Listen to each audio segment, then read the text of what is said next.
everyone. My name is Diego Alfonso, and welcome to the Florida Aviation Network, broadcasting live and in the clear in conjunction with PGTV, Comcast, and Bright House.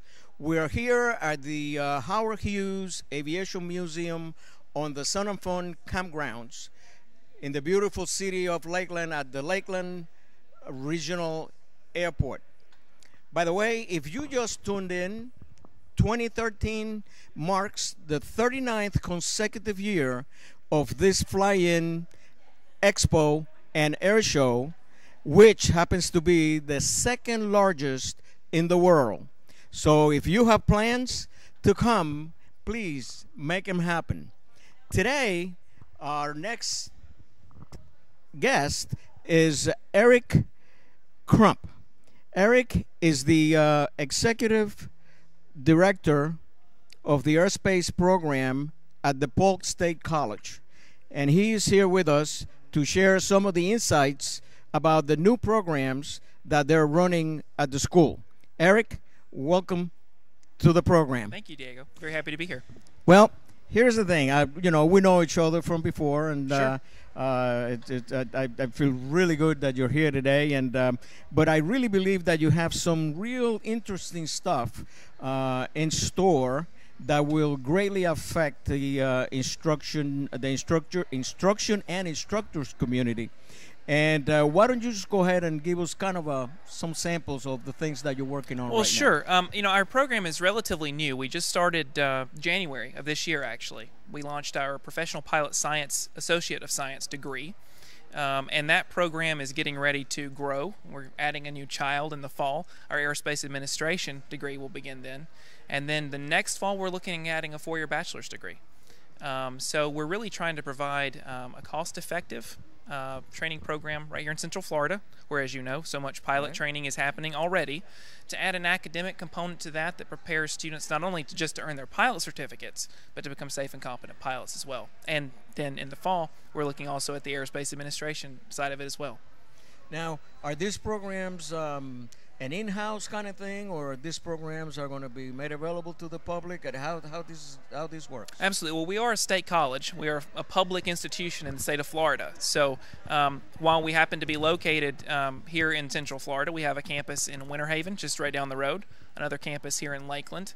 We're building a new campus just south of here in Bartow. So we're expanding all over Polk County. We are sort of geographically limited to Polk County, but at the same time, by offering a bachelor's degree, we're really recruiting students from all over the state and all over the country. I've had students from as far away as Phoenix, Arizona call me because they're interested in the program, not because it's pilot training, because you can do pilot training in a lot of places, but what we're trying to do, I guess the easiest way to explain it, if you look at this current status of pilot training, we're still using that sort of pre-World War II, 1938, point, shoot, return sort of mentality. Which was great for that particular mission. But we're finding now that we're putting pilots in cockpits and in airspace that are vastly different than what they were in 1938 for a completely different kind of mission. So instead of trying to improve that or tweak that, we just threw the whole system away and started over from scratch. And we looked at what causes accidents. Well, let's start there and let's prevent those accidents if we can. So our entire curriculum is human factors based. Our entire curriculum is based on safety management systems, which is kind of an FA buzzword right now, an industry buzz term. Right.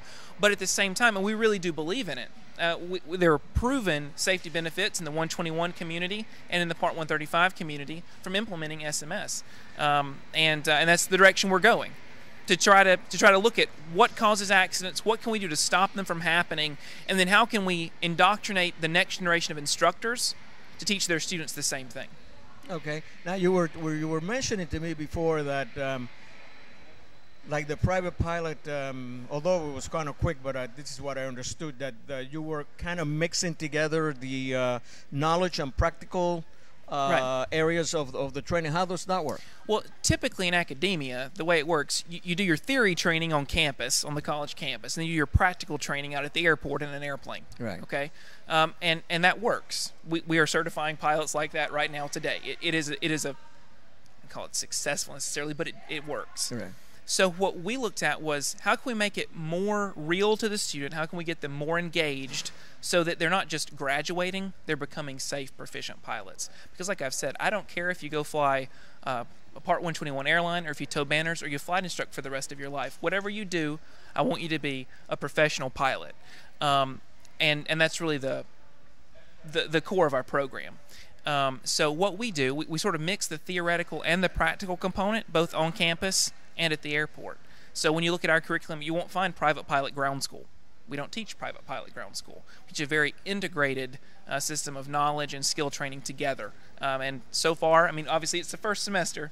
Right. So our first student soloed. Actually, he was ready to solo in terms of proficiency within 2 weeks, but we had to do an extra week worth of training to document everything in his logbook that needed to be done. I mean, he was amazing because we mix in simulation, both in complicated Redbird style motion simulators, as well as basic desktop training aids as well, to try to add that extra immersive element, because we all know how bad a classroom the airplane is. Okay. Oh yeah. Well, I always said that an airplane is the worst classroom in the world, and is a practice tool. It's not a learning tool. You learn somewhere else. Right. You practice what you learn in the airplane. But going back to how does that, and I guess I'm trying to dissect the whole thing here, because this is definitely radically new. Test-wise, how do you separate testing? In other words, the program does the written test or the theoretical test, and then a practical test. How does that work? Well, the way it works with obviously we still have to meet the FAA requirements in terms of a knowledge test and a practical test for airman certification. So generally the way our program works, students are going to pass their knowledge test basically right before they take their practical test, because again, they're learning those concepts simultaneously. We're not teaching them a whole load of theory and then getting them through their knowledge test and then putting them in the airplane. We're doing it simultaneously. I mean, I don't know about you, but I understand things a lot better when I see them and experience them. On hand. So if I can teach you about systems on the ground, and you can pass a knowledge test that says you understand an airspeed indicator, or practically I can teach you the concepts of it, then I can put you in an airplane and have you use one. Then I can put you in a simulator and start failing stuff on you. So now not only do you know the theory behind it, but you know practically how to get yourself out of a situation should you find yourself in one. So that's the way the knowledge and practical part of ours works. But I guess that knowledge that we're talking about is the knowledge that involves a practical activity. Mm-hmm. How about, for instance, rules and regulation? How does that right. It's all done with scenarios. So for a given lesson, you're presented with a scenario. For example, you're going to be flying to this airport. You're taking these people with you. So I'm going to have to do a weight and balance computation. It's going to teach me that skill. And then we're going to have to look at, well, okay, yes, but now you can't take as much fuel as you wanted to because this person brought 100 pounds of bags. So what are you going to do about that? Well, I'm going to reduce my fuel. Well, are you accounting for a VFR fuel reserve? Well, what's that? Well, let's go find out. So we can go through the entire regulatory environment with practical scenarios that people actually find themselves in. If you can memorize the regulations, more power to you, but that doesn't really serve you in a useful function. I would much rather you learn them in a practical environment where you're actually going to apply them later on. Sure, the application. Well, the problem always been that when you have a lot of rote, doesn't necessarily means that you have a lot of understanding. And it doesn't necessarily mean that you can apply that well either. Right. And when it comes to correlation, can't even go there because it's not there. So I think the approach is sort of like working from the middle out or working from the end towards the beginning. Right. It's some kind of a radical change from whatever we've been doing before. Right, and I don't mind you having rote knowledge. There are some things you just have to memorize. Of course. I want you to memorize emergency checklists. I want you to memorize V-speeds for your aircraft. That's important. You need to know that. Then I want you to understand why the emergency checklist is structured that way. Why do you have to check your fuel tanks first? Where's the fuel selector? Well, your foot might have bumped it. You know, think through things. Your ability to do a skill is one thing. Your ability to think and creatively get yourself out of potential situations or just avoid getting into them in the first place. That's much more important to me and to this program. Yeah, I always been against the rote, especially the written test, because as you know, I'm a pilot examiner and I've done thousands of check rides, and I always tell the applicant, especially if the applicant comes to the check ride with 100 on the written. Oh, yeah. And I do this very carefully because I don't want them to think that I'm putting them down, but I'm saying to them, I said, now you see you have 100 there. Don't confuse that with 100% of knowledge. Right. What you have demonstrated now is that you can answer the questions that were asked in the test. That doesn't give you omni knowledge, which is it's sometimes a lot of the pilots, when they get especially they get a good mark, they think that they're knowledgeable. And I think also that that's the reason why we don't see too many pilots at safety seminars, because they think they know. I got 100 on my knowledge test. I know everything. Exactly. That's why at some level I almost wish that the practical test was a scored exam. I wish that it was a grading rubric like we use in a college environment, where you got certain points assigned on your ability. Yes, at some point it has to be sat or unsat, but if there was a way if we could figure out a way to give somebody an actual grade that meant something, not just for the point of giving them a number. It doesn't have to be a number, but give them some way that they can quantify where they have skill that's acceptable, and where they have skill where they need to operate, to work. You know, I've been flying since I was 13. I still, every 6 months, go up with a flight instructor and do recurrent training. I mean, I've been a flight instructor for a decade, but I still do it just because it improves me. It makes me better at what I do. Exactly, and that is funny that you mentioned that, because I came back on the scene now as an examiner, and when I stopped being an examiner, when I joined the FAA, the light sport aircraft was not really on the scene. Now I came out and it's on the scene, so I was scheduled for a check ride, sport pilot in a Skycatcher. I never flown that airplane before. And the people at the school were surprised, because I told them, I said, I need to schedule an hour with the airplane and an instructor to go out and fly it. And I said, aren't you single engine rated? Yeah. I said, yes. He said, well, I said, no, I've never flown that airplane before. I need to go there and see what it's like, you know, because that's the problem sometimes. That I'll tell you, I read Stephen Hawking's excerpt the other day, and I really don't know what to call it, whether I'm going to call it an excerpt, and he said, ignorance is not really the enemy, it's the illusion of knowledge. I completely agree with that. And that is what I think the questions and answer process does to a pilot. So now, on the practical end of it, this program will apply to private instrument, commercial, to the whole gamma? This is a commercial multi-instrument in 2 years with flight instructor ratings as options. If you choose to go that direction, you certainly can. We encourage you to, because if you want to be good at something, teach it.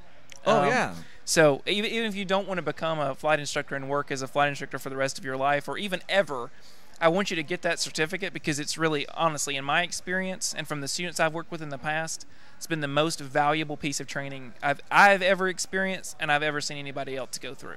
I think the waking up process begins after you get your instructor certificate, is when the instructor, when you're explaining something to a student and the students ask you, and why is that? And that is when learning really starts taking place, because if you don't know, which doesn't mean that every instructor needs to know everything, you just say, I don't know. But then you're going to research it. Then you're really going to learn. I learned in the business that the two most important questions to ask is, why is that? And then where can I read it? Because if you do that, you're really going to get to be knowledgeable. But let's go back a little bit on your personal history. I know you said you started flying when you were 13, but tell me, really, when was the first time that you said, Eric, you're going to be a pilot? Take me that far. Sure. My granddad was a mechanic at Spence Field in Moultrie, Georgia, for World War II. It's a training base. And he was a young guy, and he always had to do return to service flights with the pilots. And they would try to make him sick, and and they were mean to him. But he always had a love of aviation, because he experienced it when he was so young. And so when he was maybe in his 30s, my grandmother bought him a couple of flight lessons and a training book set or whatever. He took one lesson and said, no, it's just not for me. I mean, I love it, but I just don't want to apply them. I'd rather go play golf, which is fine. Right. That's fine. But he kept all of his books. So when I would go to their house, I would disappear, and they would, where's Eric? And they would come find me. And I was next to the closet. I would open the closet, get the box of books out, and I would sit there. And the first books that I remember ever really reading myself were not stories or novels. It was the really old, the flight training handbook. Yeah. The blue and white cover. Yeah. I had no idea what I was reading. AC 6121A. There you go. And I read it cover to cover. Had no idea what I was reading, but just fascinated by it. And would hang out at the airport. He would take me out. He was afraid of my mother, though. He would never put me in an airplane. He had plenty of opportunities, but he knew my mother would kill him. So anyway, it just kind of blossomed from there. And then a thing called Microsoft Flight Simulator came into existence. And I got the first copy. It was black and white. There was no scenery. There were just like perspective lines on the ground to give you a sense of depth. Right. You could only fly into 4 or 5 airports. And I was downstairs on our first computer, Oh, wow. What is it, the 654? Oh, yeah. It was junk. It was junk then. It's really junk. It's a collector's item now. It's probably worth a fortune. But, I was down there. I was landing a Cessna 172 at Minks Field.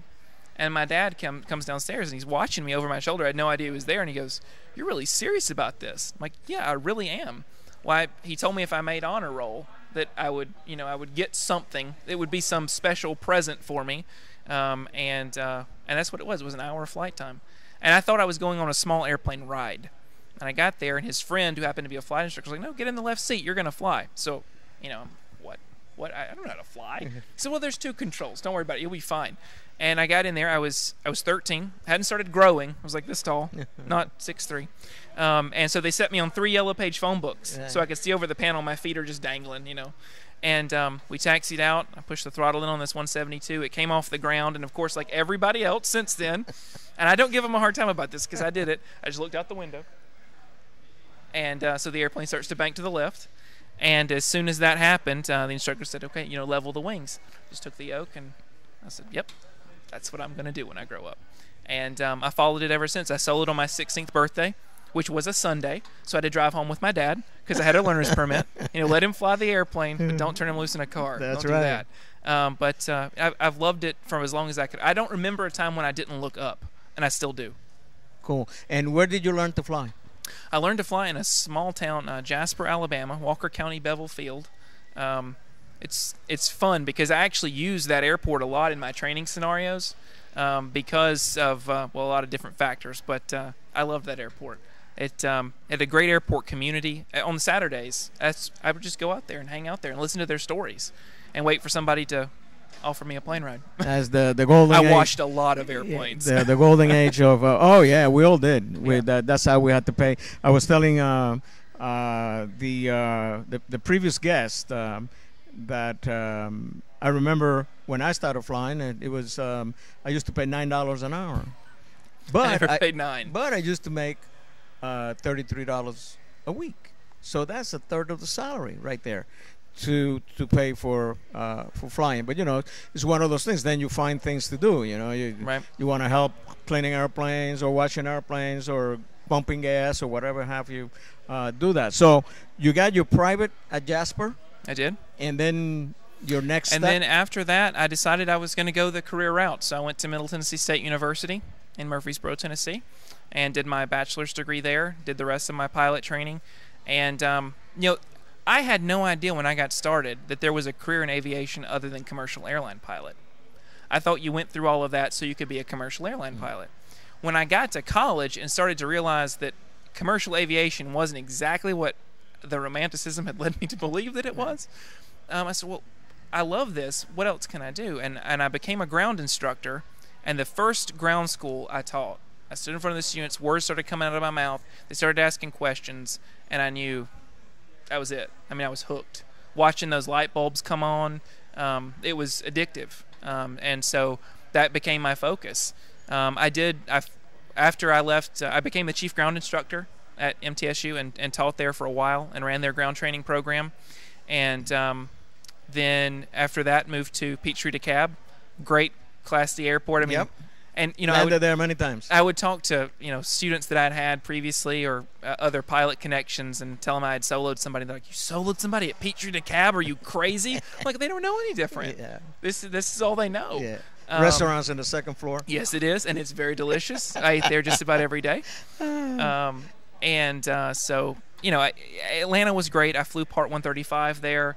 Great experiences flying King Airs, and then from there, it was really to the point where, do you want to do the airline thing, or do you want to get back into training full time? And I made a decision, and it took me out of the cockpit full time, but I haven't regretted a day of it. I've spent the last 6 years as the aviation content manager for Glime Publications, and have enjoyed it, loved it, and my goal was always eventually, when I retired from my real job, I would go back and run a collegiate aviation program because I loved it. It was so important to me at that stage of my life. That's what I wanted to do. I had no idea that it would come this early, Right. But this opportunity fell in my lap, and it's exactly what I've been preaching for the last 5 years. And I think that a change is necessary. It's becoming critical, and that's so I'm here. Yeah. The type of aircraft that we have now requires a totally different way of a different approach to learning how to fly. Actually, when you mentioned, I have of all the words in English, the one that I have the most problem with is exactly where the university is in Tennessee. Murfreesboro. Yeah, I cannot say that word, but I was there. As a matter of fact, the FAA had the Technical Advanced Aircraft program out of that. Well, we got the first G1000 equipped Diamond DA-40s. The And first I 5 went- came to us as And part of I a went NASA there grant. for a 2-week course. I wrote the instructor standardization program Okay. for those things. So That's that the would have one- been the same, yeah. Yeah. You would have been in that crop that Yeah, we because trained. we did the DA-40, the DA-40 Yep. actually, because we were 4 seats. This was before the autopilot was integrated. We still had Yes. the 700 autopilot in the panel, and then the second Yeah. generation G1000 and had then the they had autopilot the integrated. simulators there too. They brought a couple simulators Yep. that they had in there. But I had problems with always pronouncing that. Very interesting town. I did the I'm a Civil War buff. I Right. really, really love to know about the Civil War in this country, and that I never knew that. Stones River Battlefield. I walked it. I've walked it maybe 2 or 3 times, and the first time I walked it with my family, and we found a belt buckle, an old CSA belt buckle. I was stunned. Yeah. It was in a tree. Yeah. It had grown into a tree, but we could make out what it was. Yeah. And they're still finding stuff there. Oh yeah. Shrapnel and Yeah, I stuff. walked the cemetery where you have Yep. where the cemetery is, and so by the river there, when you go to the beds of the river there, it's very, very interesting. Okay, so now let's get back to the program that you're doing. You say that includes the CFI also? It's an elective. It's Okay. not required in our AS program. If you go the Bachelor's of Science degree route, I'm not to a point where I'm going to require it yet, but I'm going to heavily recommend it. It's Okay. heavily recommended. But it is available as an elective option, both the initial, the instrument, and the multi-engine. So the program for the CFI would be based on, in other words, when the CFI learns that way, then I will imagine that's the way the CFI will be teaching. Well, we've seen that's been the case with our current training system. Right. We just keep propagating the same thing generation after generation.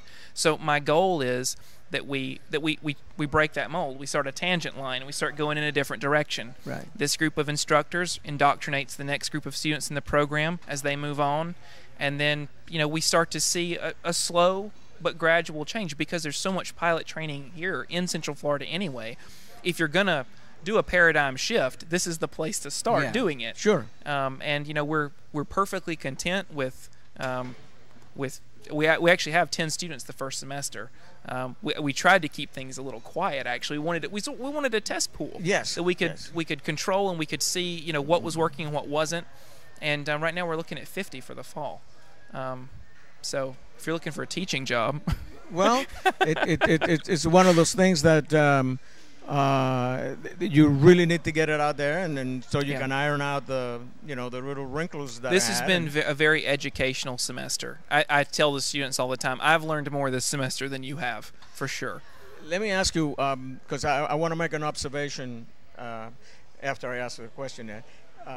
Unfortunately, I've seen this to happen a lot, is that we're probably the only industry that takes a hold of the new technology and forgets about the fundamentals Right.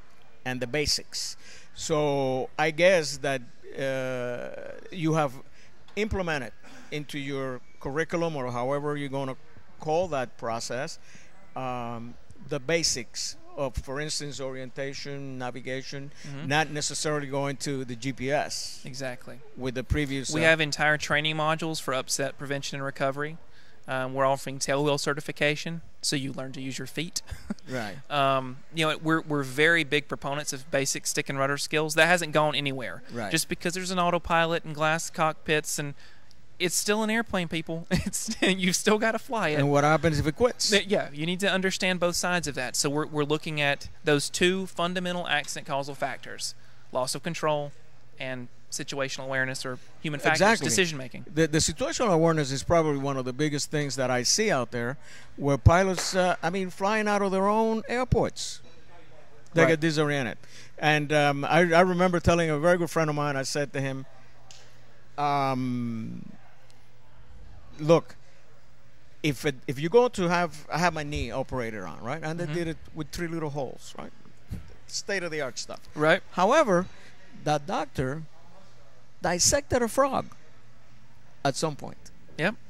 And that's the point I'm trying to make. That just because now we have a GPS, we don't just want to go to the GPS. Like it happened in the back with the, even when I was coming up, the people bypassed the ADF and they went right to the VOR. Now, I'm not suggesting that I prefer a GPS versus anything. But for learning the basics, I think you have to go back. We force students to go back and forth between analog and digital displays, just because it's so important. We have to be professional pilots. You know, if you're going to go sit in the right seat of a regional jet, that's great. I don't care if that's what you do. I want you to be a professional pilot. I want you to be safe when you do it. Eric, we have reached that point where we're going to have to say goodbye. And I'll tell you, I really, really enjoyed this talk. Learn a whole bunch of stuff about this new program. I'm going to keep my eyes out. And you know my number. You can call me anytime. And for you, if you're still there with us, please stay tuned, because we're going to come back with more interviews, more aviation personalities. We'll see you in a bit.